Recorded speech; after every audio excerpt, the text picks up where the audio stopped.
সুপ্রভাত। আজ আমি বলতে চলেছি আমাদের সবার প্রিয় অকুতোভয় নেতাজি সুভাষচন্দ্র বসু সম্পর্কে।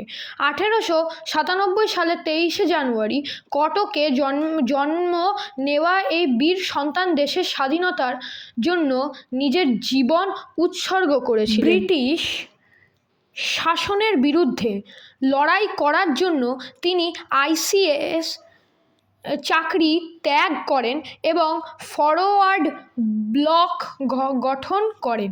মহাত্মা গান্ধীর অহিংস নীতির প্রতি শ্রদ্ধা রেখেও তিনি বিশ্বাস করতেন যে সশস্ত্র সংগ্রাম ছাড়া স্বাধীনতা সম্ভব নয়। 1943 সালে তিনি আজাদ হিন্দ বাহিনীর সর্বাধিনায়ক হয়ে ডাক দিলেন, তোমরা আমাকে রক্ত দাও, আমি তোমাদের স্বাধীনতা দেব।